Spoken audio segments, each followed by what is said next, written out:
What's up, guys? Welcome, George. How you doing, bro? I'm doing real well. I sure appreciate you having me on, Rich. I'm a huge fan of the show, and obviously, I'm a big fan of your content and Rolo's content. So I'm really happy to be here. It's an honor to be on the broadcast with you. Awesome. So, some guys don't know who you are, and you're a car guy. You're a red pill economist. You know a lot about the ladies too. You've got some interesting friends like Robert Kiyosaki. You run a cool conference. I mean, I haven't seen it yet, but I've heard a lot of stories about it. But um, I'm going to start from the get go here and just say, guys, you want to go subscribe to his channel. So it's hyperlinked in the title of the video. But what's like your Batman origin story? What bat cave did you come out of to create this like red pilled economist, supercar driving, like capitalist dude? Well, that's a good question. I just out of college, I just was like, well, let's just start a business, and I tried to start a t-shirt business because it was the only thing I could kind of think to do.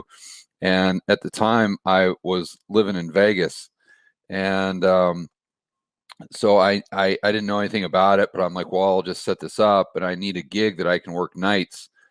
So I can allocate the days to kind of building the little t-shirt business. And so I got a gig working at the Golden Nugget, valet, in fact, at the Golden Nugget down in Vegas. So I was working graveyard, 4 graveyards every week. How So old are you then? I was in like my mid 20s, something Oh, like okay. that. Okay. Yeah. So you had a t-shirt business in Vegas. Yeah, I mean, it didn't go anywhere. I lost money, but that was the first kind of trial balloon. Let me And just then kind of ask you a question about like moving physical products because I always get like people always ask me business questions. They have a business idea. I've had people do one-on-one consults with me with, physical product businesses often. Like, what's your take on moving t-shirts? Doesn't matter what it is, t-shirts, trinkets, nutraceuticals, like anything physical. it's a waste of time. Yeah. Now it is. You got to Yeah. keep in mind this was back in the 90s, The and margins are a lot slimmer now. yeah, you didn't have the opportunity with digital products that you have now. Hmm. And I mean, what we do or what I do on YouTube is a great example of that. I just started the Rebel Capitalist show, the podcast, at the beginning of 2020, and I started the George Gammon YouTube channel in the latter stages of 2019. And you grow it to a brand to where now you can sell at a live event with 700 attendees, or That's I've amazing. got a membership program called Rebel Capitalist Pro. Hmm. We've got over 800 subscribers for that, and that's just an opportunity that was not there in the mid 90s when I Hmm. got into the game. Even in the early 2000s, when I kind of figured out what not to do by having failed so many times. And then I started to make a substantial amount of money with the entrepreneurial ventures. But Hmm. even back then, you kind of had to have a brick and mortar location. I remember the first business that I started that did really well. I had about 100 grand saved up, and I borrowed 400 because you needed 500 to start the business and have enough runway to where you could start having positive cash flow. And now and then I grew that business to a point where it was making maybe $1 million a year or something like that. Hmm. But the thing is, now you can create that same type of income with $500, with 1,000. And Peanuts. it's It's true never that been easier to make money, I think. it never has been. Yeah. Now that said, the barrier of entry is a It's lot very lower. low. But if you have something that makes what you do unique, and if you have an edge, then Hmm. it's going to be tough for people to compete with you because they can't replicate what you do. Yeah, And content is king, right? I mean, like you probably see people in your space, when you talk about economics, that just haven't got a clue what they're doing. And it's like, did you even have a day job anywhere close to this space at one point? Or is this just shit you're making up because you well, the read an people in article the on Federal Twitter? Reserve don't have a clue what they're doing, Rich. So Yeah. the people in the central banks don't have a clue. So Yeah. it's I want to talk about your views on economy too. But hey, let me ask this question because I asked Aaron Clary this, as well when I was chatting with him on my live. And do you think it's easier to find that one true love, like that one kind of perfect girl to be a partner in your life, or is it easier to make a business that throws off $1 million a year in revenue? Well, I don't know what's easiest. I know what path you should take. That's easy. So it's a two-part question now. So which one do you think is easier, making $1 million a year or the girl? And which path should you take? You got to make the $1 million, because then you'll get both. Right. And if you're not out there trying to make the $1 million, then even if you get hooked up with a great gal, you're gonna lose her. And I'm not saying that it's all about money. That's not what I'm saying there. But what I am saying is that guys have to have that ambition. How did you get red pilled, by the way? Well, like, was it a girl? Was it disappointment? No. Like, was it just a sequence of events? Like, No, what brought you to the red pill? Like, what brought you to Rolo stuff and seeing my stuff? Well, I've been single since college. Yeah. And I've you want to use the term spinning plates or whatever, and even prior to that, even when I was in grade school and high school, I that was never a problem for me as far as we'll say getting a date. Right. That's never really an issue. And then I played a lot of sports and I was athletic, and I just it's just we'll just leave it at that. It was never an issue. Okay. And then I started to make quite a bit of money, and so then it became even easier than it was before. And before it was very, very. How old easy. were you when you made your first million? I was a self-made millionaire at 34. Cool. And so and you're how old now? 48. Oh shit, you're almost the same age as me, man. You're like you're exactly the same age as me. Yeah. So so it was never an issue. And what was fascinating, must have been 2007 or something like that. And I never watched TV, but I stumbled across Mystery's show. Mm-hmm. Remember? Mystery Method. No, well, his show first. I stumbled across his show. Remember? The one where he walked around the platforms with the painted fingernails and the big hat and all that. Yeah, and he'd show the nerdy kids, what they were doing wrong and stuff. What the heck was it called? The Lovable Loser or something. I don't know what it was. Yeah. But anyway, I saw that show that he had on VH1, and I was immediately interested by it. I'm like, well, this is kind of a fascinating concept. and then I started to listen to the psychology behind what he was talking about. And I'm like, wait a minute, this makes sense, because this aligns with all of the experience I have had with women up to that point. And not just me, but my buddies in college. You got some buddies in college that it's weird. Are like it's Brad Pitt. It's then like you got seeing other the code in the Matrix. That, like you see how everything works. Yeah. Instead of seeing like the summary, you see like the full equation to get to the summary. Yeah, and when I saw what he was teaching the nerdy kids or whatever, and how that was all the guys that I knew in college and in high school for that matter, that just had women just flock to them just naturally. That's how they were. That was just their normal personality. When he was talking about negging or something like that, or it was just that was just the way they naturally were. They came from a mindset. I don't know what's first, the chicken or the egg, but they would come from a mindset of total abundance when it comes to women, and instead of this scarcity mindset. And because they always felt as though there was just an abundance, and they always had an abundance. When they were texting, or back in the day, paging or whatever, when they were talking to the gals around them, that really dates you when you talk about paging. So for those of you that are watching this that are in like the core of my demographic, that probably never heard of pagers, we used to carry around these little boxes on our belt, and they would buzz with a number on top of it, and it was usually somebody was calling you to call you back at that number so they could get you. Right, or you could check your voicemail. Yeah. Yeah. So, but what Mystery was talking about, I'm like, that's all the guys that I know where this came very easy. This is just how they are naturally. So it kind of went from a subconscious thing to a conscious thing. And then he just kind of made it a science. But that's what really fascinated me. And then, but the key component that he was missing is he obviously tells you, how to interact when you first meet a gal. And that's going to be beneficial if you don't know what you're doing. But then once you start to date the gal, that's when you have to read Rolo stuff. Mhm. Because if you just have mystery stuff, let's say if you just have game without the red pill stuff, you're still not It's gonna children with hit dynamite. the You're nail going to on. screw up and cause problems. Yeah, Hey, there you you've go. never been married. You said you've never had a long-term relationship, so you've mostly been a lifetime plate spinner. I mean, did you ever get like, what stopped you from inviting a woman into your life on a more intimate basis?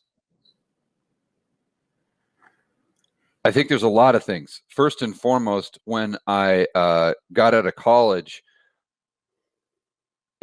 I knew that well, you don't have the conscious thought. I was just hardcore entrepreneur. That's all I wanted to do is make money. I just really Did you have an women icon that you not, followed, like somebody that inspired you? what's that? Did you have an icon that you followed, like somebody that inspired you to become an entrepreneur? Like, I want to be that guy. Mm-mm. Not No, even, eh? no.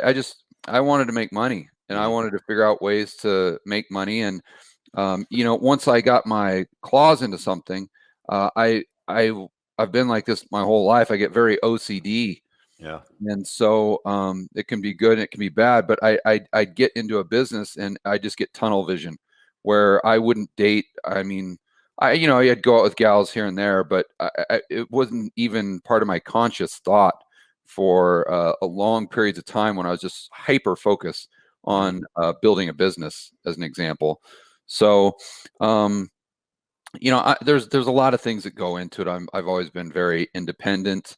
And you You've saw always women had as getting in choice. the way of that goal, like they distract you from it or take you away from it, or Well, I think you can definitely allow that to happen, where Mhm. gals can be. I think for 99% of guys out there, they're a huge distraction because Mhm. they allocate so much time and energy into pursuing women.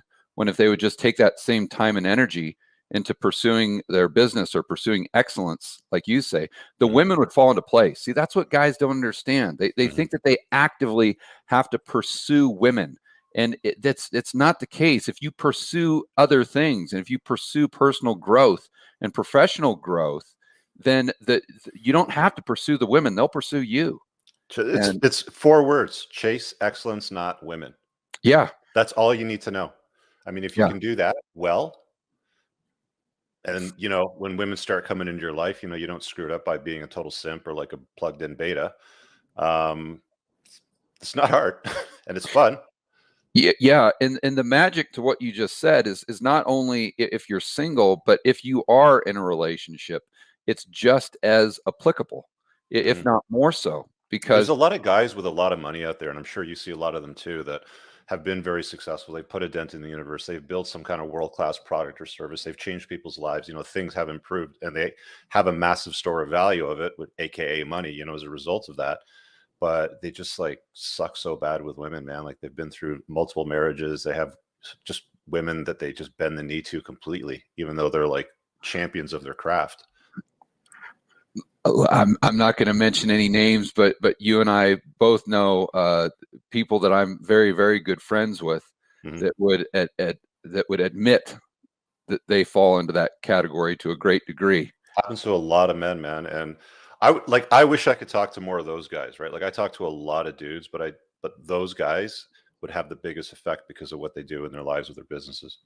Yeah, it's unbelievable that they can be so I don't know if alpha is the right word in their business Mhm. life, yet be so beta in their personal Personal life. life. Yeah, it's crazy. It's Yeah, crazy. I've Yeah, never it's a huge understood risk. that is, I think, the majority of guys that are like, because the majority of the guys have this idea of what women want, Mhm, and it's just completely skewed mhm. for whatever reason. They think that, well, women want you to just constantly compliment them and constantly buy them chocolates and roses and constantly just to defer to Praise them. them to every single decision you make.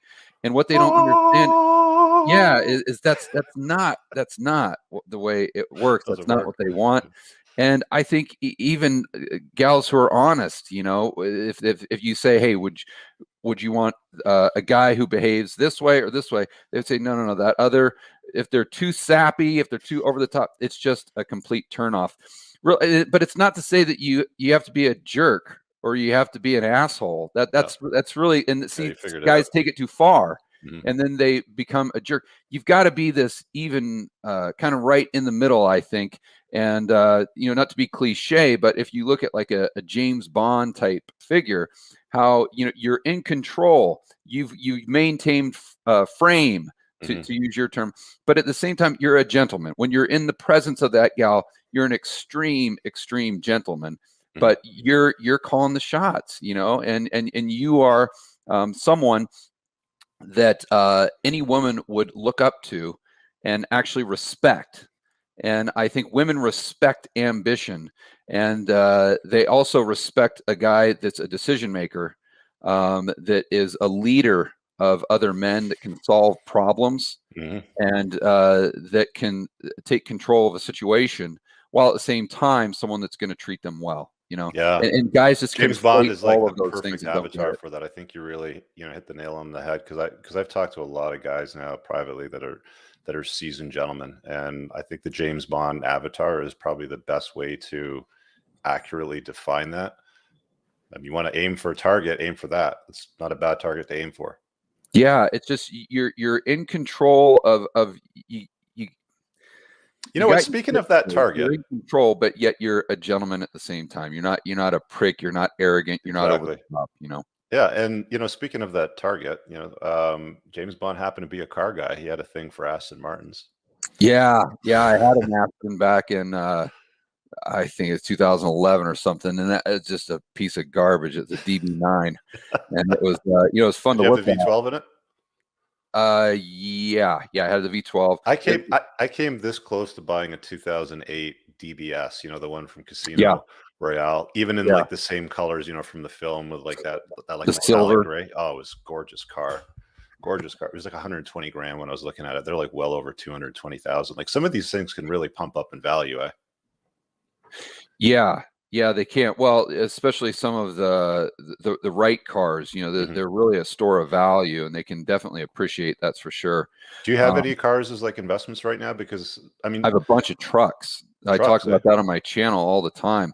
Mid '90s and late Like '90s. Land Rovers? No, Ford F-250s and 350s with the 7.3 diesel. Okay.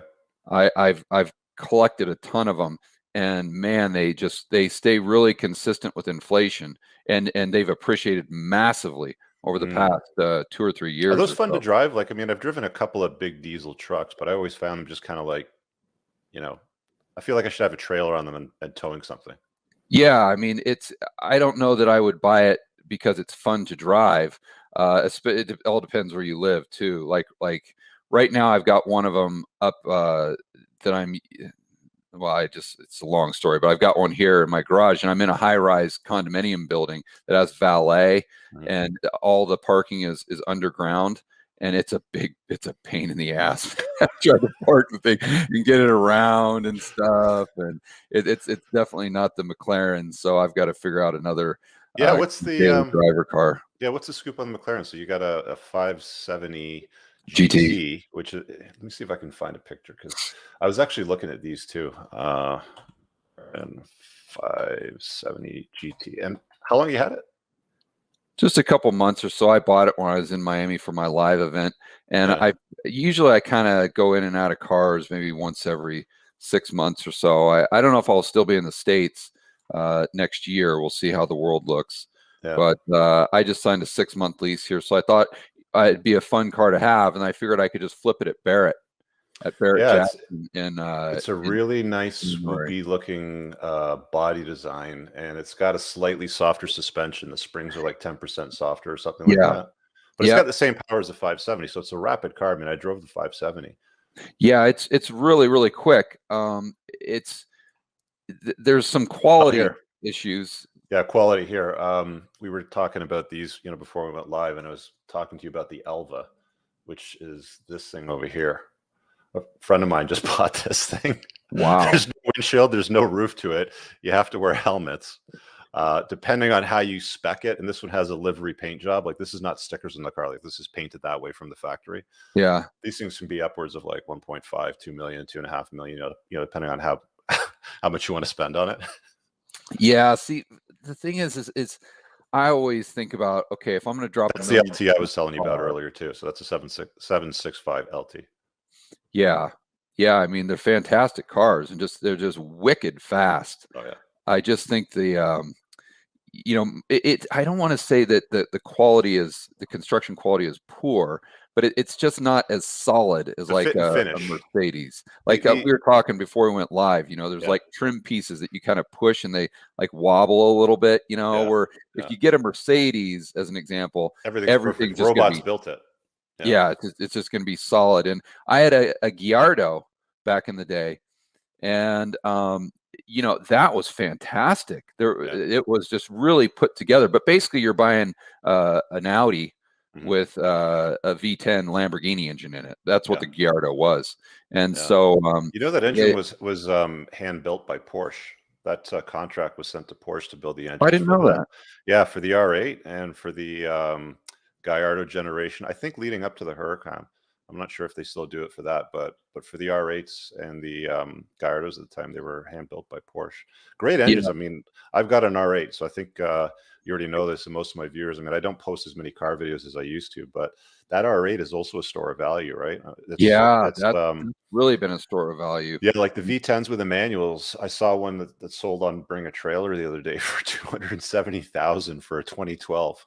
Yeah, any But manual, I yeah, think, is if you get like a manual Hellcat or something yeah, like that, I think it would be the same thing if you hold on to it for a few years. I had an R8 as well, but I had the back prior to the V10, I had a V8. the V8. Yeah, yeah. I drove one of those and I found it wasn't that just wasn't quick enough. But the McLarens are off the chart, eh? Like that thing, it's a freaking spaceship. It's especially once you get into the power band when the turbos kick in. I It's mean, so my, sick. rip your face off fast. I mean, Have you ever driven like this it the almost like forward. 720 or a 765 LT? Have you driven anything Uh-uh. that active aero, with the wing, in the back, how it flips up like that? That thing makes a big difference, man. There's times where you're letting it rip and you see a corner come in and I look down at the speedo. I'm like, are you fucking kidding me? Like I'm going that fast. Yeah. Slam on the brakes and it's like somebody throws an anchor out the back and it's dragging down the road behind you because the Yeah, wings up, the carbon ceramics, and you're just doing this shit, fucking shaking all over the place, holding onto the wheel before you get into the corner. yeah. I'm telling you, man, it's the most fun you can have, with your clothes on. People don't understand. When I talk to somebody and they're not a car guy and they're like, I just can't be bothered. I'm just like, really? Like, Oh no, I just give don't them a get ride it. in the McLaren. That's all you got to do. Just give Scare them the one shit out of ride them, in man. that, and they're like, yeah, they always say, oh, why would you even want that? The speed limit's 55 or whatever. You're like, listen, let me give you a real fast ride around the block, and you will know within seconds Yeah. why why I bought this car. Yeah. Yeah. They're crazy. Let's talk about your channel and the whole red pill economic approach and the way that, the government's running things. I've seen hashtag and the Fed, around quite a lot on some merch and, stuff on your channel. So like, what's your philosophy right now on the state of the Western economy? Is it good? Is it bad? Is it getting better? Is it getting worse? Like just overall from 30,000 feet. Well, fundamentally, it's in very bad shape, and it's very similar to a heroin addict in the sense that if you give the heroin addict enough heroin, sure they can function. Mhm. They might be able to walk around. They might be able to go to the grocery store, but underneath the skin, they're incredibly unhealthy and maybe very near death. And so it's all about that heroin, and we've gotten to the same point, especially in the United States, with first quantitative easing, and then with these government deficits that they've now, $5 trillion for heaven's sakes in 2020 alone. What And what's what instrument in the economy would be the heroin? Because I mean, we know the addict is the U.S., right? But what is the actual the instrument for that? dollars they're creating out of thin air. Printing out Oh, dollars? you want to say monetary heroin? Mhm, It's cheap money. It's them sending out stimulus checks mhm. to everyone for staying at home and not going to work. This is a monetary drug, whether you want to call it UBI, a welfare state. It's more and more government fiscal spending. How much are they Uh, pumping out monthly to an individual in the U.S. right now? Oh, it depends on which individuals you're referring to, but I mean, every single month it's something else. Rich, they just came out with a child tax credit, Mhm. which is a five We've had five that. hundred. We've had that here for a long time. They probably ripped that off our system. Yeah, but it's not a tax. I mean, they say it's a tax credit, but they're just sending people checks directly in the mail. Here in the United States, the average income is up almost 20% from where it was in 2019. This was going back to January, February of this year. So you say, how on earth can that be when the economy was locked down, when you have way higher unemployment? You have a lot of people that just refuse to go back to work. So how is that even possible? Well, it's possible when the government just continues to send people stimulus checks or increase their unemployment benefits or give them these child tax deductions. And then also too, on the expense side of the equation, here we had a rent or an eviction moratorium where you couldn't kick people out. The landlords couldn't kick people out for not paying rent. So you had a lot of people that just said, screw it, I'm not going to pay rent. So you had landlords carrying the burden of running that home while they had a tenant in it, like basically a squatter, not paying rent, and they couldn't do anything about it. Yeah, and then a lot of them had they wouldn't have to pay their mortgage because we had a mortgage forbearance here as well. So okay, so that moved on to the homeowners too. Some of them, if you had a loan with Fannie and Freddie, there are some stipulations there. But you've got the government coming in and creating all of these economic distortions. And what your viewers who might not have, might not be as nerdy as I am when it comes to economics, the thing you just have to understand is that wealth is not a measurement of dollars or of currency. That doesn't matter at all. What wealth is goods and services. It's a society's ability to create goods and services. And if you want an extreme example, just go out to a deserted island with a chest full of $1 million, let's say. How rich are you? You're dirt poor because there's no goods and services, right? You've got kindling, basically. You have something to start fires with. Yeah, it doesn't matter how much cash you have. In that sense, it wouldn't matter how much gold or Bitcoin or anything you have. There's no goods and services, for heaven's sakes, right? So when you look at this government, the distortions that they're creating through this deficit spending, you just have to ask yourself the question, okay, is this going to create more goods and services in the future or fewer goods and services? And if it creates fewer goods and services, then by definition, we as a society are becoming more poor. And let's look at our example, or let's use the two of us, right? My guess is your investment portfolio is larger today as far as the nominal value than it was in 2019. Of course, yeah. For me, my investment portfolio is substantially larger. But then you have to ask the question, are you richer today or are you poorer? So let's say this another way. Rich Cooper, do you have access right now in Canada to more goods and services than you did in 2019 or fewer goods and services? Do you have more personal freedom today or less personal freedom today? Less freedom today. Definitely less freedom. That's right. And then you have access to fewer goods. My guess is it's like here in the United States, it's far harder to get a reservation at a restaurant. You used to be able to get an Uber in 2 minutes. Now it takes you 20 minutes if you can even get one. That's if you're lucky. Try getting a rental car. They're just sold out everywhere. There's far fewer goods and services. Therefore, even if your portfolio is significantly higher, even if we're getting more income, it doesn't matter. We're just getting these green pieces of paper. At the end of the day, it's about society producing goods and services. I was listening to a podcast the other day, and this is a guy I like a lot. His name is Simon Black. He's got a company called sovereignman.com, just to give him a shout out. But he was talking to this gal that grew up in Soviet Russia, right? And she made a very interesting point that I think kind of goes over a lot of our heads that grew up in the Western world, because we see, Russia, or back in the 70s and 80s, as being very poor. That was a poor country, But she said that everyone had money. Like, that wasn't the issue. Everybody had money, but there was just no stuff to buy.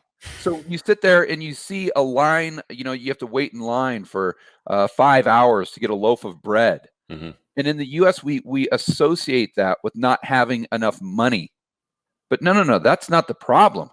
The problem is there's no goods and services. Mm. You see, and that's what the United States is doing right now by not only quantitative easing, but especially they've kicked it into overdrive with this deficit spending that just has gone completely parabolic in 2020, and they'll have to continue to maintain that level because it's like the heroin. Yeah. Once you start taking that level of heroin, you got to take more and more and more to have the same effect. But the So what does problem the is, end look like?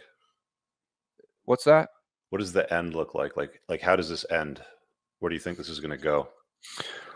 Well, I mean, we've Because been being a heroin addict is not a solution to life, right? Like that ends at some point, usually quite badly.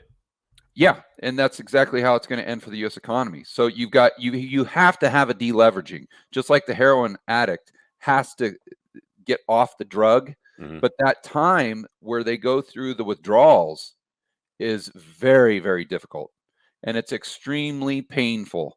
What But do you it has recommend to guys do happen. today to sort of prepare for that? Like, is it hedging with real estate, gold, Bitcoin?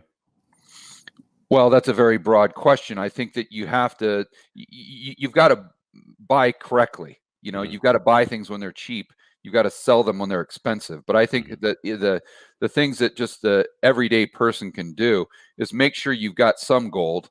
And I like to do what I call a 10-80-10 portfolio. So 10% in gold, 80% in assets that pay me to own them, and then 10% in just speculations where I think there's good asymmetry there. Bitcoin would be an example of that, and rental property would be a good example of something that pays me to own it. But the problem right now is you can't just say, well, rental property, because people go out there and buy it in California or Toronto, as an example, and they probably have a negative carry on it.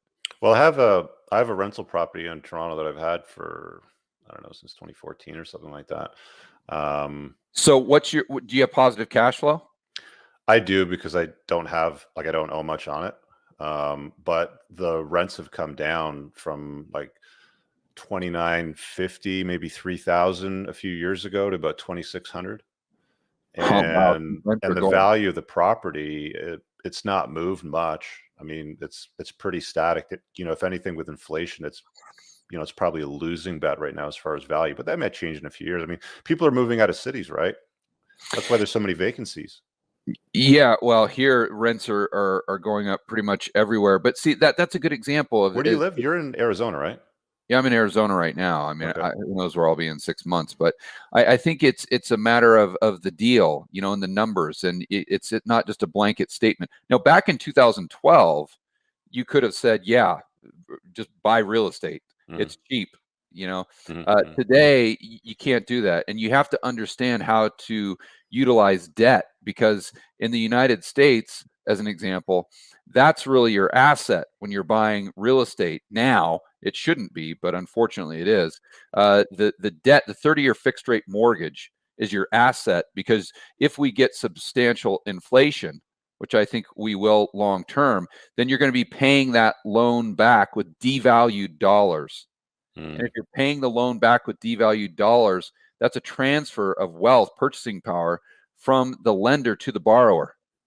And so I think right now it's the complete opposite that it usually is. Most of the time in a healthy market, the property would be the asset and the mortgage would be the liability.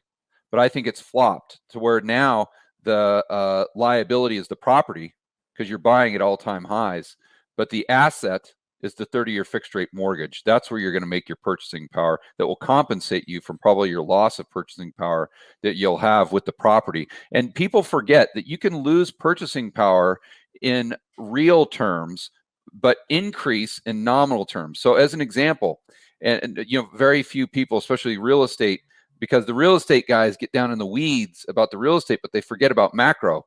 And so let's say you go out and buy $100,000 property, and it goes up in nominal price by 5% per year. And you say, well, wow, I'm getting rich. Well, not if we've got 10% inflation, you're not, because now in real terms, you're losing 5% per year compounded. Mhm. So you take that out, let's say 8 years at a 5% real loss, even though at a 5% nominal gain, and now the value of that home and purchasing power has been cut in half. Mm-hmm. And so that's what why A lot I of people say, don't pay attention to those details, though. They just look well past them because they fall for the marketing crap, right? Like, oh, you're richer than you think. Just go and borrow, and we'll throw you in this thing, and you'll be wealthy in a few years. And most people don't understand like the deep dynamics. Like there's a red pill with money. There's red pill in relationship. Like it's basically the uncomfortable truth about stuff that's peeled back behind the surface. People are yeah, very but surface I, oriented, man. yeah, but I think you hit the nail on the head there.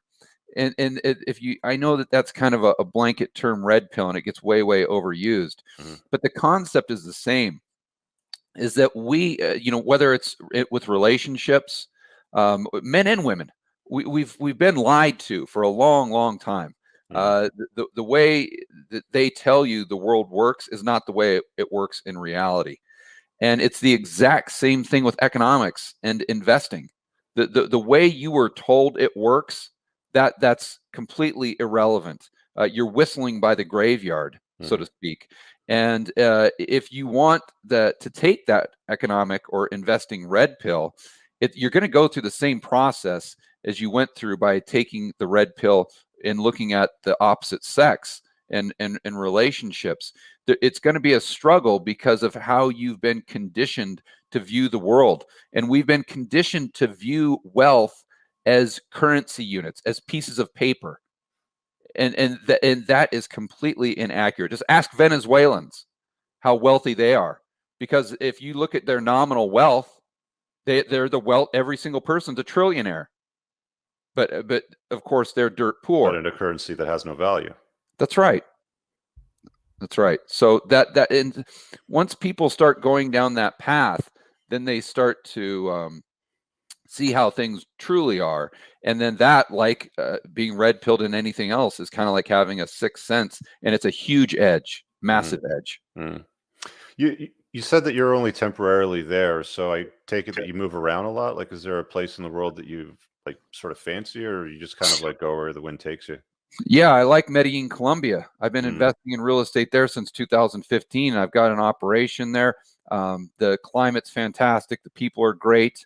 The food is amazing. The cost of living is it's just, I love Medellin. Mm. Unfortunately, it's not the place you want to be right now because of the lockdowns and the restriction. Well, it's not the place you want to be if you enjoy personal freedom and liberty. Oh, why they locked down the country? Which I got stuck in a lockdown there, and it was very draconian. Okay. And according to my employees, they're still making you wear masks in grocery stores, and they're kind of haphazard. It's the same came thing out. here, though, right? I mean, like you can't even sit down in a restaurant today and have a meal. I mean, you can sit outside on a patio with 4 people, but that's it. Well, see, that's why I'm in Arizona. Yeah, there's a lot more freedom there in Arizona, Texas, Because Florida. I don't want to put up with that. I Yeah. don't want to put up with that. So I've got the resources and the lifestyle to where if wherever's where I'm going to get the most personal freedom, that's where I'm going. Whether it's What's your take on this whole beer bug thing? well, I think that initially there you didn't know what the hell was going on, so you had to sit there and say, okay, we need to look at the data, we need to look at the R naught value, we need Dude, to that's look at how. exactly what I did for the first 3 months. I'm like, okay, let's see the numbers come in. Let's see what's going Yeah, on. Yeah. yeah, that's right. But I even at the height of my concern, and this was way before the normies, let's say, got concerned. I'm talking about January, February of 2020, Mhm. not April. I was concerned then, but even back then, when I would go on podcasts, I'd say, listen, we need to be concerned with this, but the one thing we don't want to do is get the government involved. The government needs to allow people to make their own decisions. If you want to stay inside, you go ahead and stay inside.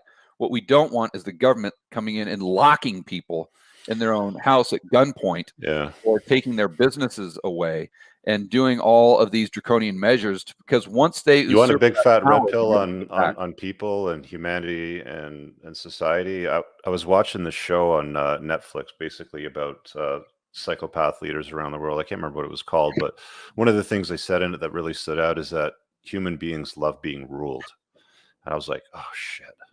I had to like rewind that for 15 seconds and then play it back. I'm like, he's right. People love being ruled. Like they want a fucking ruler. And Yeah. it's Yeah. just bizarre to me, man. Cause I mean, like, it just doesn't feel right. You know what I'm saying? Like, it just doesn't feel right. Yeah, I look around the world today, and there's a lot of opportunity, but there's a lot of things to be concerned with. Mm. And at some point in time, we're going to have to pay the economic fiddler. And I don't know how much further they can kick the can down the road. The problem is, You the feel like it's, measures you know, it's that- supposed to collapse at some time though, right? Like you're like, you know, really like it's still going down the road. well, there's that saying that the market can remain irrational way longer than you can remain solvent. Yeah, you're right. And so, but see, the thing is though, just because they can kick the can down the road doesn't mean that you should bet that way. Bet as though they're going to be able. It's like blackjack. You know, when I first started playing blackjack, I was doing it to help train my kind of investing mind to think in terms of probabilities. So you sit there and you've got two people at a blackjack table. Let's say I'm paying with someone who doesn't know what they're doing, and they've got a 19 and they're going to hit because they think they're on fire, right? And I'm like, oh no, you don't want to do that. That's that's not a good play. You want to And you've stay seen on 3 twos in the last like 10 seconds. Yeah, and like, oh, George, you're fear mongering. You know, Yeah. I'm on fire here. And let's say they hit and they get a 2. You know, did they do the right thing or the wrong thing? And I would always argue they did the wrong thing, because if they continue to bet that way, they're going to go bust. And it's the exact same thing today with buying stocks or certain assets that are in massive, massive bubbles. That yes, the bubble can continue, but it doesn't mean that you're making the right investment decision by buying now. Just because your portfolio goes up doesn't necessarily mean that you did the right thing. You could have just gotten lucky. You could be a part of a bubble, because even if you think you made money in the short term, if you continue with that strategy, you do not have an edge. You have a negative edge, and at some point you're going to lose. What do you think about cryptocurrency, DeFi, and Bitcoin specifically? Well, I think that they're very good speculations. Some of them, some things can be, but you have to realize that it's a speculative asset, and it's going to be very volatile for, at some point, if the whole world is using Bitcoin as global money, then yes, it won't be as volatile. But you got a long way to go to get to that point. And I think that people need to really compartmentalize the probabilities of Bitcoin going to X price. Let's say your price target's 100,000, and then the probabilities of Bitcoin becoming global money, because those are two completely separate questions. I don't think it's money. I feel like it's a store of value. I think Michael Saylor got it right when he called it digital real estate. Well, it might be digital real estate, but it's wildly volatile right now. So my point is, and then how see, the tough thing about Bitcoin is how do you value it, right? And I think that it's very difficult to know when it's cheap, quote unquote, and when it's expensive. And that's the very first question that I always ask myself. I never, if I could give your audience one piece of advice, it's to never worry about the price direction. That's what most people think about first. Well, what's the price going to do? Well, don't worry about it. Just ask yourself if it's cheap or if it's expensive. And if it's cheap, buy it. If it's expensive, sell it. You're not going to pick all the tops and all the bottoms. But if you continue with that mindset, again, going back to probabilities, that's an edge. So how do you determine if Bitcoin is cheap? I don't know. But what I try to do is look at the market sentiment. Right. So you see like the Google searches just going parabolic when it gets up to, when it was just up to 60,000 or whatever its peak was, 65,000, something like that.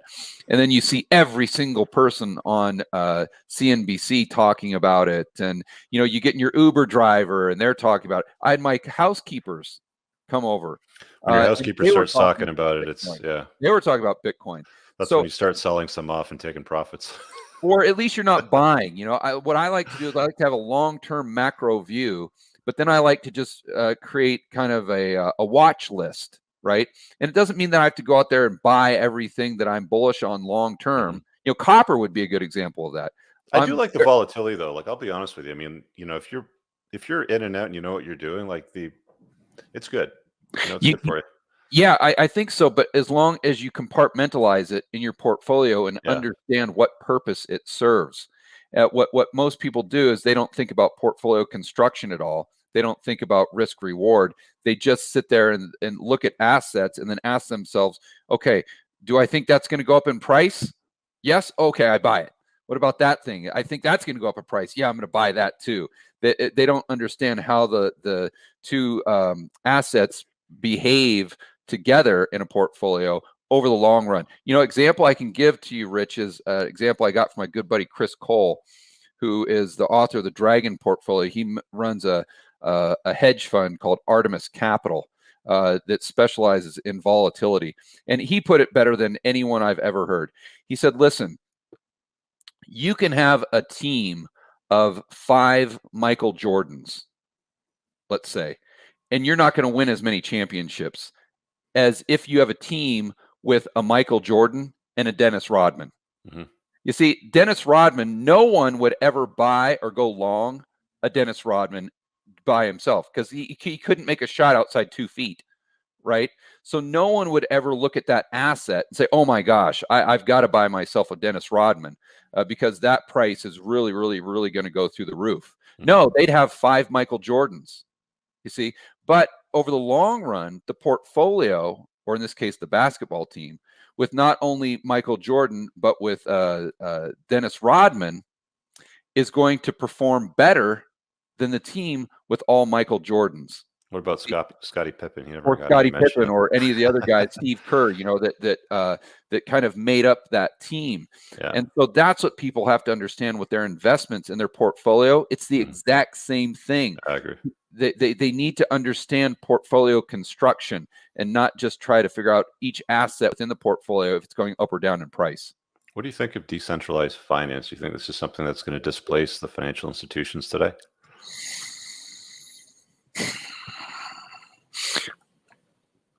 I think it's got its place, and I wish it would. Philosophically, I'm all about it. Mm. But again, it's a matter of probabilities. And if you look at the way the system functions right now, the global monetary system, and I could go into this for the next 3 hours, but you've got the commercial banks that have been in control of the creation of currency, dollars, for a long, long time, many, many decades. They're the ones that create new currency units by lending them into existence. So if you get a loan for $1 million, those $1 million did not exist before. The bank created those out of thin air. So this process of how money is created globally, when you think of the dollar being the reserve currency, gets incredibly esoteric and very complex. And a lot of it is done in the shadows where you really can't see it. But the whole thing is just basically a ledger system. That's all it is a ledger system. And I think that you could come up with a decentralized ledger system, obviously with blockchain or Bitcoin. The people would point to that and say, well, there you go. It already exists. You could create something like that I think would be superior to what we have today, a superior ledger system. And again, I want to reiterate that the entire global monetary system, all it is a big ledger system. That's it. Even the central banks, that's all they have is just an electronic ledger. And they just obey those specific rules where all the banks agree that you have as much purchasing power as your bank account says you do. Because at the end of the day, it's just an electronic scoreboard, just like basketball teams playing. Right. So I don't want to get too far into the weeds there, but philosophically, I hope it does work out. It solves a lot of problems and it gives you a lot more control and freedom. That's for sure.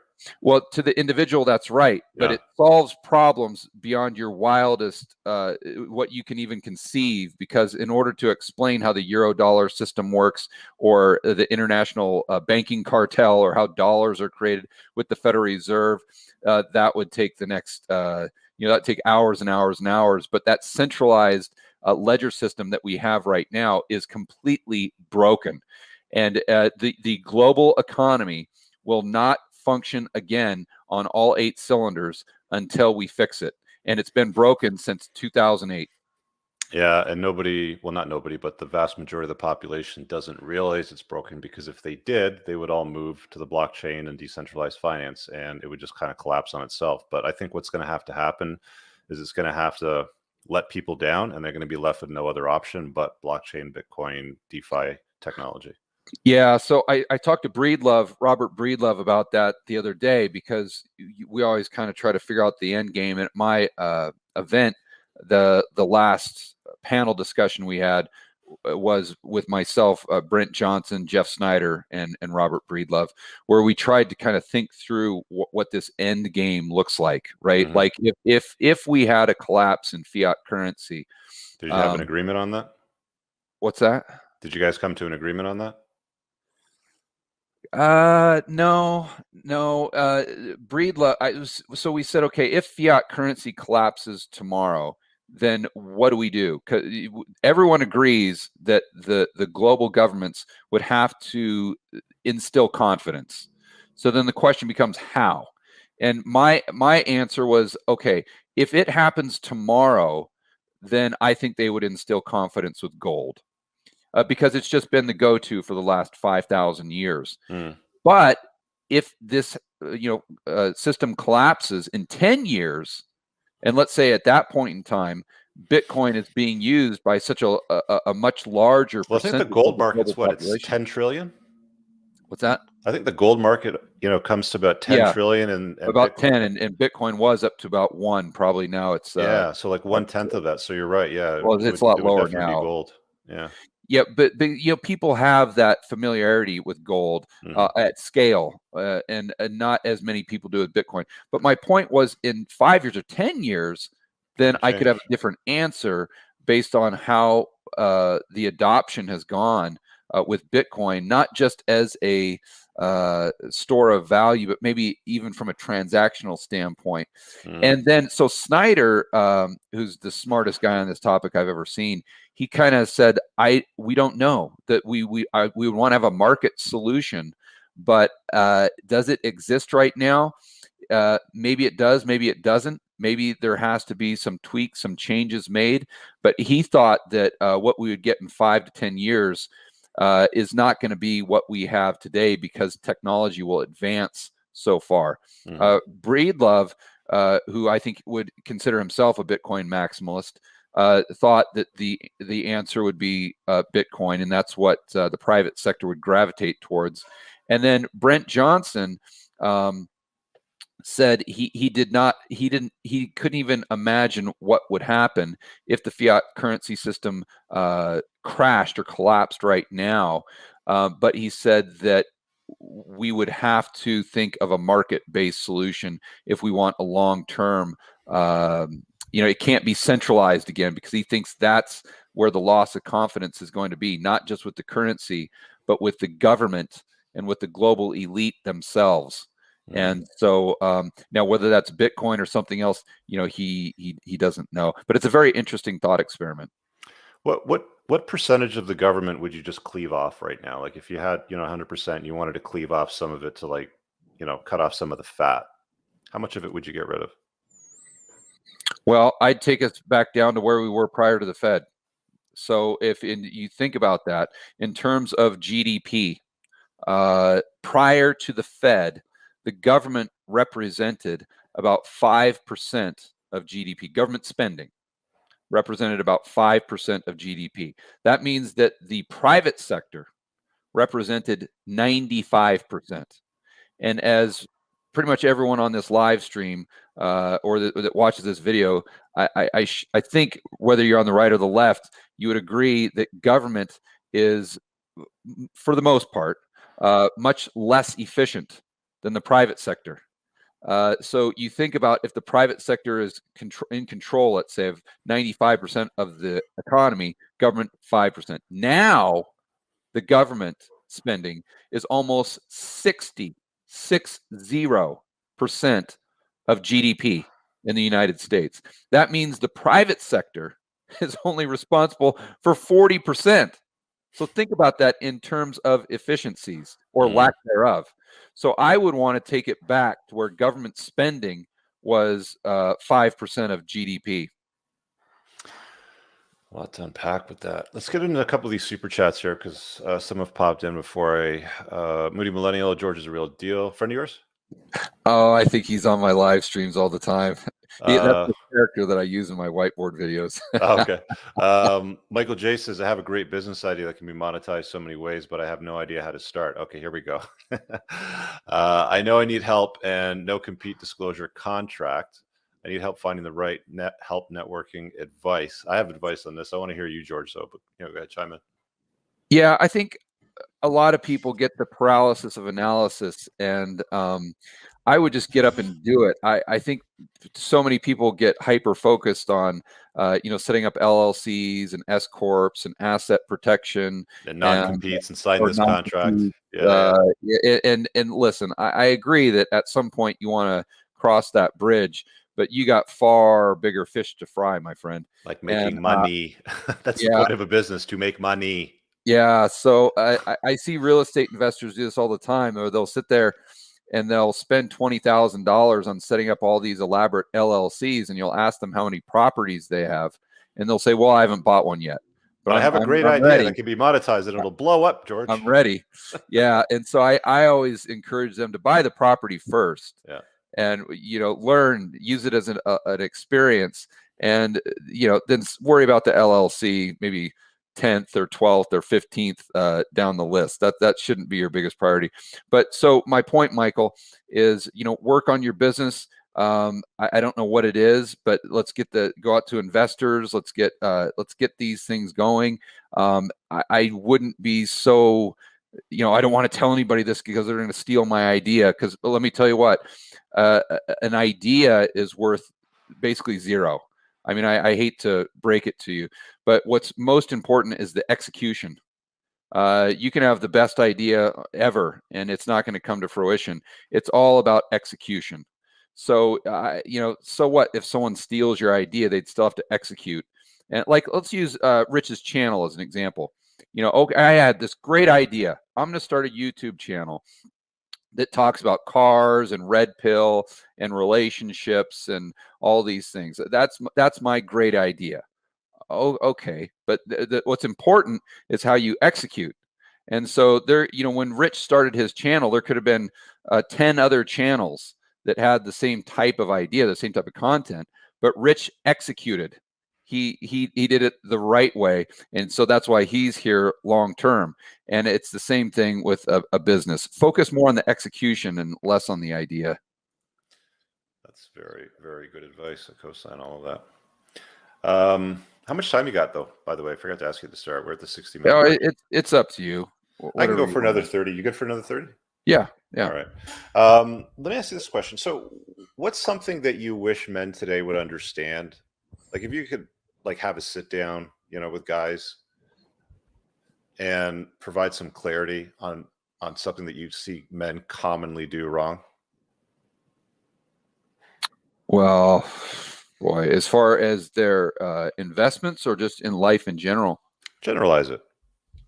Or is investments the biggest problem, right? I mean, is there something really big there that they're not paying attention to that's in their blind spot? Well, I think it's where your focus is. And people and guys have to understand that your focus should be being I'm going to use your term, the best version of yourself.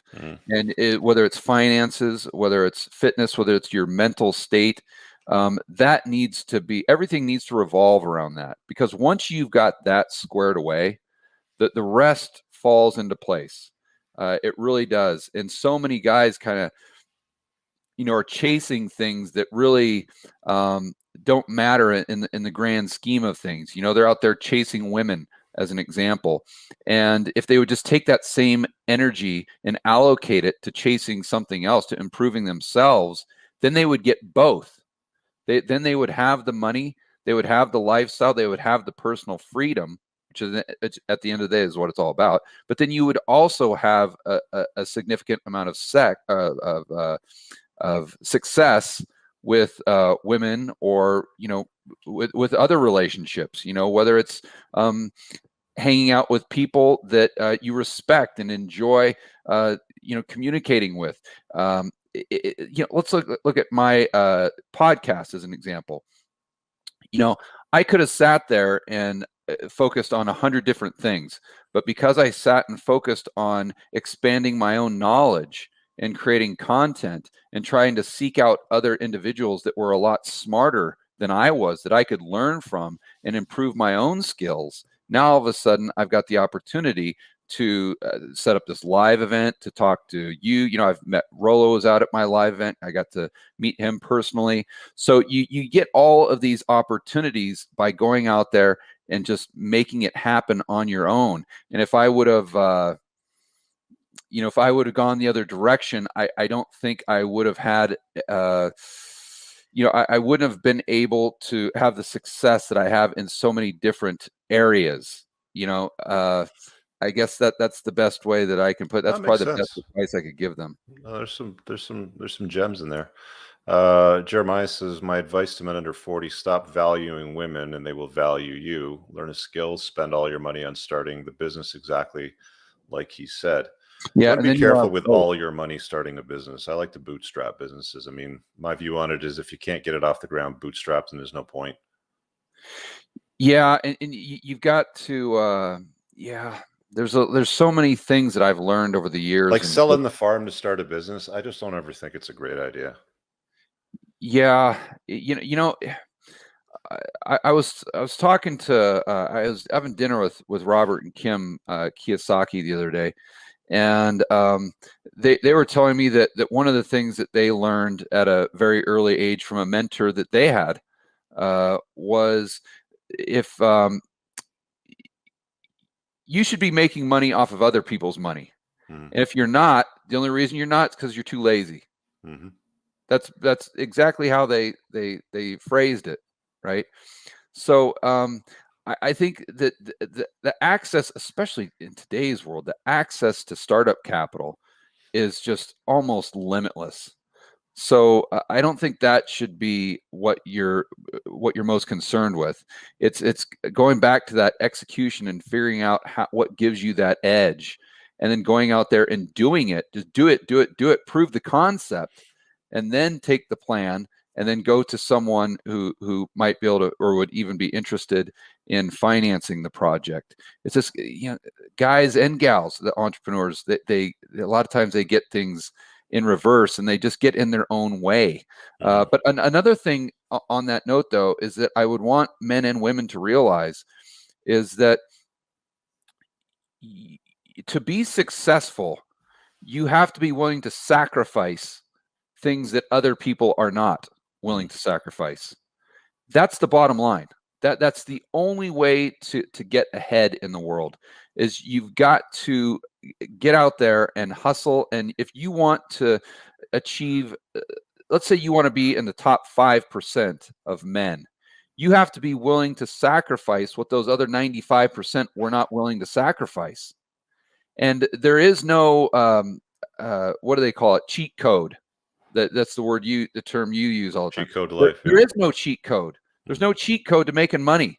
There's no cheat code to this. I mean, again, using your YouTube channel, how many hundreds or thousands maybe of videos. How much hate I get for talking about stuff like that? It's unbelievable, man. Like, I get a lot of hate from guys who are like, he's a snake oil salesman. He's making shit up. He's just trying to sell you something. It's like, nope. I'm just spitting facts, my friends. That is absolutely true. I mean, you look at any type of success that I had, and it's because what I was willing to sacrifice, and the 80-hour constant, I mean, never taking a day off, the work ethic, the focus, the OCD, it's the willingness to take risk. I mean, very few people are most people would rather just go have a 9-to-5 gig and take weekends off and have their whole life planned for them. It doesn't it's a rare breed that actually wants the you got to be a little bit crazy to start a business. A lot crazy. Yeah. And what's interesting too is that you have to be the complete opposite of a good investor. And that's one thing that I had to learn when I retired, was that because entrepreneurs see opportunity in everything. Yeah. Where a good investor should see risk in everything. And I had to learn that the hard way. But once it dawned on me, it made a lot of sense. And I'm like, George, when you're investing, you got to take your entrepreneurial hat off, because they don't blend. Yeah. Did I ever talk to you about the differences between playing to win and playing not to lose? No, So but that's a good way to look at entrepreneurship and investing. yeah, basically, like I had this retreat, and there was about 8 of us together, and it was facilitated by the guy that was one of the founders of Entrepreneurs Organization. Like he was a former president and CEO, but he had this guy down in my group, and he said something to him that just like never went away from it. He said, in life as an entrepreneur, you're either playing to win or you're playing not to lose. And he goes, you, my friend, are a racehorse giving pony rides, which is basically, playing not to lose, which is Yeah. fine. Like you can play not to lose when you've acquired your wealth. Like you're 40, 50 years old, you've made a ton of money, you're playing more on the defense. Yeah. So I'd say an investor should play not to lose, because Right. the number one rule is don't lose money. Investor plays not to lose, a entrepreneur plays to win. That's right. That's Yeah. right. Yeah. Awesome. I love chopping that up, man. That's I don't know if that would have come out if we didn't get into that. Christopher Rowbottom says, what are your thoughts on the British Columbia, Canada housing market? You always hear about the bubble breaking. The laws favor the renter to a point that seems to risk the investment. As a holder of real estate in Canada myself, I'm not big on it. I think I'm going to start to unload, to be honest with you. Well, you just have to ask yourself if it's cheap or if it's expensive. Yeah. And I don't think there's anything cheap about Canadian real estate right now. No. Like, that answers again. I'll give you an idea, George. So you tell me Rich, what they go for in Arizona, but like here in downtown Toronto in the core, you're going to be paying about $900,000 for a 2-bedroom, 2-bath, just under 800 square feet, and you get a parking spot and a storage locker, which is like 6 by 6, basically. It's a little right. box. But so let's say $1 million. So what can you rent it out for? 2,700. See, that is horrible. Right. That is absolutely atrocious. Now, if you could rent that out for $10,000 a month, now you got a 1% RV ratio. Right. That's not bad. But see, my point is that last viewer, he's focusing on exactly what I'm talking about. It was this guy here. See, what question is he trying to answer? He's trying to answer, is the price going to go up or down? That's what I'm sorry, Christopher. I don't want to, this is a good question. I'm glad you asked it. But this is the point I'm making. You're trying to figure out if prices are going up or down. I'm saying I would suggest not doing that. I would suggest forgetting about what direction the price is going and just ask yourself if it's cheap. And if it's not cheap, don't buy it. And if it's expensive, sell it. That's it. Don't worry about which direction the price is going. You've talked about prices crashing up. Yeah. Can you clarify that for the viewers? Because I don't think we've talked about it on my channel yet. Yeah. So let's say you buy a place in Canada for $1 million, and it goes up by like we were saying 5% per year. But if inflation goes up at 10% per year, you're actually losing purchasing power, even though the nominal price of the asset is going up. And that's another reason why you'd want to secure real estate with 30-year fixed rate debt. And I know if that's not an option in Canada, well, then just buy it in the U.S. It's super easy for Canadians to invest in the U.S. But again, the numbers have to be right. Going back to that RV ratio, most people, they take that $1 million, they get 2,600. That's a 2.6%, or excuse me, a 0.2% to a 0.26% RV ratio. So the RV ratio is the amount of gross rent you're getting based on your cost basis. So that's terrible when you could take that same $1 million and buy 10 $100,000 homes, let's say, at a 1% RV ratio and get $10,000 a month. So that's what I'm saying, that you've got to look at things in those terms. And going back to March of 2020, which is when I most recently bought the most amount of equities. I thought back then that oil was going to continue to go down in price because it was about 20 or 25 a barrel.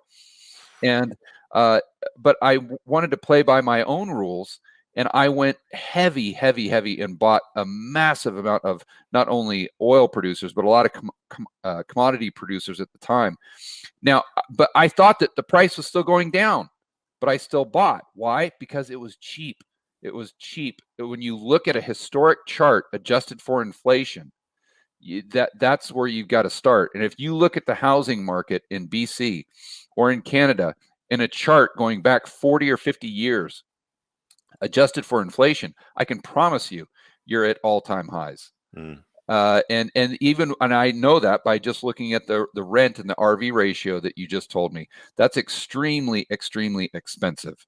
Mm-hmm. So that's the best advice I can give to that person. But I mean, a lot of guys out there have the notion that you must acquire real estate to be anybody, right? Well, so they'll fight tooth and nail to do whatever they can to acquire real estate. A lot of it, I see a lot of guys in relationships with women. Like, I've had renters in and out of my condo. Yeah. It's like whenever they leave, it's always because they get pregnant and she wants to buy a place. One or the other, or a combination of both? Yeah, well, now you're talking about household formation, and that takes us back to a conversation that we've had before, an even deeper conversation about where this is headed from a standpoint of demographics. And again, if you want to get fixated on the price, which I don't think you should, but you got to start thinking about those demographics and the trends. And the thing that the guys on this channel who are quote unquote red pilled, they have a huge advantage that I don't even think they understand. Mm-hmm. They have an economic advantage because they understand demographics a lot better than most economists. And what I mean by that is that you guys talk about, the Pareto distribution, where 20% of the guys are, dating 80% of the women. But that Pareto distribution, in my opinion, is shrinking. To where now it's like 95% of the women want to date like 5% of the guys.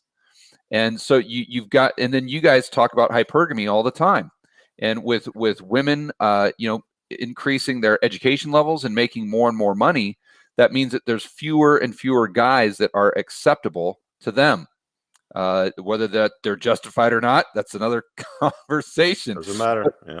So what this means is fewer and fewer babies being born and less household formation. Well, that means less population over the long run and population problems like we've seen in Japan. That's hugely deflationary, especially for asset prices. So that's not a prediction. That's just to say that that's one of the cross currents that we have to consider when we're thinking about real estate, when we're thinking about the future of the Western economy in and of itself, and that guys and gals who are quote unquote red pilled in what you and Rollo talk about, I think they've got a big advantage that, like I said, that they don't even realize, because they, I think, have a better, they can predict the probabilities of population changes a lot better than most people can. Yeah. Jeremiah says, I agree. 39, single, 23-year-old girlfriend with no kids. Who knows there is no marriage contract coming. I say yes, except I'm building a full-service plumbing business. The first 10 years is brutal. Great show today. Thank you, both of you. Thanks, man. Yeah, so I agree. 39, single. So he's 39, his girlfriend's 23 with no kids. And he doesn't sound like he's getting married. I said I'd say yes, except I'm building. Well, it sounds like he's chasing excellence, not women. So good for him. Yeah, I mean, I think focused on the business. Yeah, he's doing exactly what you need to do, and just don't get one-itis. I mean, if the gal's great, then she's great. Keep her in your inner circle, but just get fixated on, pursuing the best in pursuing the business, pursuing wealth, becoming a better person in general, and personally and professionally. But the thing is, that's what you're going to need to do to keep the relationship healthy anyway. Then that's what most guys, they get turned around while they get in that relationship, and they think that what they need to do to maintain a healthy relationship or a fun relationship is just tell the gal she's good looking 24 hours a day, tell her you love her 5 times a day, buy her flowers, and do all these things. And they just don't understand that may work for a month or two, but if you're not out there creating wealth and having that ambitious attitude and chasing excellence, the gal's not going to respect you, and it's just a matter of time before the relationship deteriorates, in my opinion. Well said. Stay curious. Want you to come around here more often, my friend. Yeah, I'd love to. I mean, it's great to talk about these concepts. I like just learning from people in general that know more than I do about a variety of topics, and that's. What's been your biggest takeaway watching my channel? Because I mean, you've said a few times that you've watched quite a bit of the stuff. Oh, I've got a lot of takeaways from watching your stuff, Rich. I mean, we've talked about my main takeaways, but I think you're just a great example of what the opportunity is out there, and I think you should be, kind of motivational or inspirational to people watching your channel, because you came from the blue pill side. And you didn't allow that. You didn't stay in that rut. Once you recognized that there was a deficiency in your thinking, you did everything you possibly could to change it and become better, right? And then I don't know, would you start your YouTube channel like 6 years ago, 5 years ago? 2014, May 23rd, 2014. Yes, like 6 years ago, and you just kept working on it and working on it. Not only the YouTube channel, but improving your understanding of how the world works. Everything. Yeah. And look at how I would assume that now you don't have as much of a struggle with dating, or I don't know that you ever did, but I would assume that now you have far less struggles with dating than you did prior to starting the YouTube channel. And but I would assume that in every aspect of your life is probably better than it was prior to starting that YouTube channel, because you have tried to increase your knowledge, improve yourself, and you practice what you preach. You got to be curious as a man. I mean, you really do. Yeah, but I think that's what makes your content great, is because you practice what you preach, and people can see that. And they can see the results that you've obtained for your own life, and they know that it's possible. And I think that's what's so inspirational. So stay curious, my friends.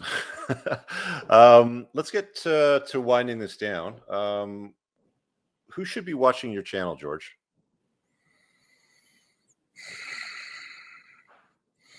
Who should be watching it? People who want to have an edge in predicting economic probabilities in the future, and people who viscerally understand that there are risks out there that are underneath the surface. They see the Federal Reserve quote unquote printing money. They see all these stimulus checks go out, and they're like, something doesn't seem right here. I don't know what it is, but something doesn't seem right. And I either want to increase my wealth in the future, or I want to preserve my current amount of purchasing power. But I know that there are a lot of risks out there that I don't even understand. And I need to understand those risks so I can make better financial decisions for my future. That's the type of person that would really benefit from my channel, I think. There you go, guys. Let's do this one last super chat. Dukas says, I have a startup, 30,000 net every month, or sell it by 1.5 million to invest. I have a startup, 30,000 net every month, or sell it. So I think he's asking whether he should sell it or continue to earn the money. I need to decide. 1.5? Yeah, it's a pretty big multiple on 30K a month. I was going to say I'd sell that thing yesterday. If you can get that multiple, I said that's a home run, man. Just take the money and run. I need to decide until the end of the year. Maybe I'm getting lazy because I want to invest and get dividends. He's 28 years old. I'd concur with George. I mean, like, unless you have like major upside in the next 24 months, pretty guaranteed. But even if you sell, the owner should want to keep you around in some capacity to where you still have equity, to Yeah. where you could participate in the upside there, assuming that you started the business. And this brings up a good point though, and another piece of investment advice that I give people is I think the first thing that you should do is try to cover your monthly expenses through passive income if you can do it. Mm. Right. So I talked to a lot of business owners and like, what should I do with my cash? What should I do with my cash? Because a lot of them, they get a much higher return on their investment if they just dump it back into the business, but yet they feel as though they're not diversified. Mm. Right. And that makes a lot of sense. And I always say, listen, take profits and just buy stuff that pays you to own it, whether it's dividend paying stocks or real estate that's good positive cash flow with good numbers. It doesn't have to be in the US, it can be other places. But let's say your monthly nuts 10 or 15 grand. Okay, well, go out and invest in enough stuff to where you've got that 10 or 15 grand coming in per month from passive investments, and then go ahead and take the money that your cash flow and allocate it to where you're getting the highest return. And I think that if people did that, especially entrepreneurs that have been successful and are successful, that moving forward they'd have a willingness to take a lot well, I don't want to say they'd have a willingness to take more risk, but they'd have a willingness to take smart risk in the future that they might not otherwise have because of this fear of loss. Mm. When we start off, we all we see is opportunity. We just want the opportunity. But once you've made a bit of money, then you start to get in that camp where I think you have a fear of losing what you've already earned and what you've already made, instead of just seeing nothing but opportunity in the future when you don't have a pot to piss in. Sounds like he's a SaaS business. Yeah, it's interesting because SaaS, for those of you that don't know, is software as a service.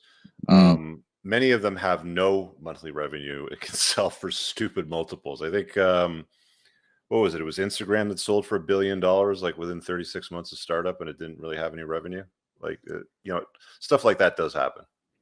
Yeah, so I mean that's a great multiple. I don't know the business, but again, if I was in this person's shoes, what I would be doing, even if I didn't sell the business, my first priority would be taking my money and buying enough assets that pay me to own them to where it covers my monthly nut, and then take all the excessive cash flow and dump it back into the business.